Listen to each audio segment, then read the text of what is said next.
பொன்மனச் செம்மல் புரட்சி தலைவர் எம்ஜிஆர், மறைந்த முன்னாள் முதலமைச்சரும் நடிகருமான எம்ஜிஆர் சதிலீலாவதி படத்தின் மூலம் துணை நடிகராக தனது வாழ்க்கையை தொடங்கிய இவர் சிறந்த அரசியல்வாதியாக, வள்ளலாக மக்கள் மனதில் இடம் பிடித்தவராவார்.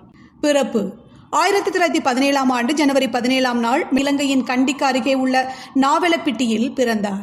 எம்ஜிஆருக்கு 2.5 வயதான போது தந்தை மறைந்துவிட அவர் எம்ஜிஆரின் தாயார் 2 பிள்ளைகளையும் வளர்ப்பதற்காக தமிழ்நாட்டில் கும்பகோணத்திற்கு வருகை தந்தார். குடும்பத்தில் நிலவிய வறுமையால் எம்ஜிஆரும் அவரது அண்ணன் சக்கரபாணியும் நாடக குழுவில் இணைந்து நடித்து சம்பாதிக்க தொடங்கினர். நாடகத்தில் எம்ஜிஆரின் கடின உழைப்புதான் திரையுலகில் அவரை ஒரு சகாப்தமாக உருவாக்கியது. ராஜகுமாரி என்ற படத்தின் மூலம் கிட்டத்தட்ட நடிக்க வந்த 9 ஆண்டுகளுக்கு பிறகே தனது 30வது வயதில் கதாநாயகனாக அறிமுகமானார்.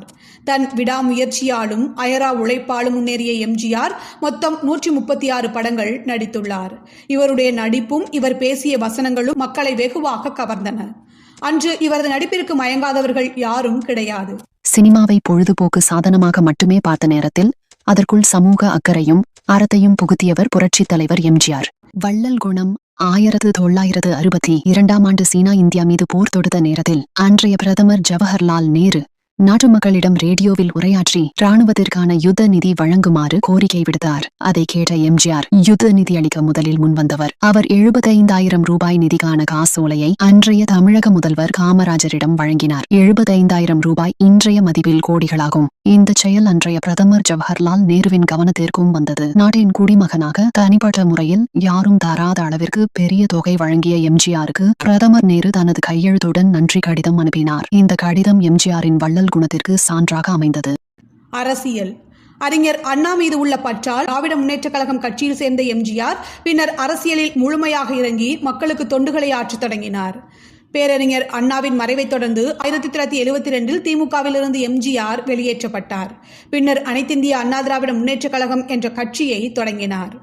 முதலமைச்சர் மற்றும் நலத்திட்டங்கள் 1977இல் தமிழகத்தின் முதலமைச்சராக தேர்ந்தெடுக்கப்பட்டார். அவர் தலைமையில் நடைபெற்ற ஆட்சியில் ஏழை எளிய மக்களுக்காக மதிய உணவு திட்டம், இலவச மருத்துவ வசதிகள், இலவச சீருடை திட்டம், இலவச மின்சார திட்டம், பெண்களுக்கு அரசு வேலையில் 30% இடஒதுக்கீடு திட்டம் உள்ளிட்ட பல்வேறு நலத்திட்டங்கள் செயல்படுத்தப்பட்டன. 1977, 1980, 1984 ஆகிய 3 தேர்தல்களில் எம்ஜிஆர் தொடர்ந்து வெற்றி வாகை சூடி 10 ஆண்டுகள் முதலமைச்சராக பதவி வகித்தார்.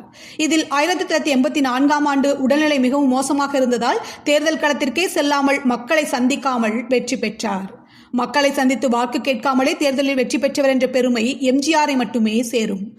எம்ஜிஆர் தமிழ் மொழி மீது கொண்ட பற்றின் காரணமாக தமிழை மாநிலத்தின் அலுவல் மொழியாக நிறுவி அரசியலிலும் பொது வாழ்வின் மற்ற அம்சங்களிலும் அதன் பயன்பாட்டை ஊக்குவித்தார்.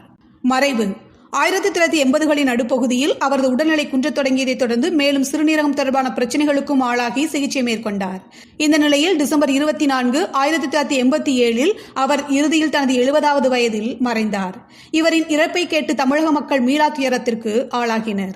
அவரின் நினைவை போற்றும் விதமாக மெரினா கடற்கரையில் எம்ஜிஆரின் உடல் அடக்கம் செய்யப்பட்ட இடம் இன்றும் நினைவிடமாக உள்ளது. பொன்மனச் செம்மல் என்ற சிறப்பு பெயரை பெற்ற எம்ஜிஆர் புரட்சி நடிகர், மக்கள் திலகம், வாத்தியார், புரட்சி தலைவர், இதய தெய்வம் என பல்வேறு சிறப்பு பெயர்களையும் பெற்றுள்ளார்.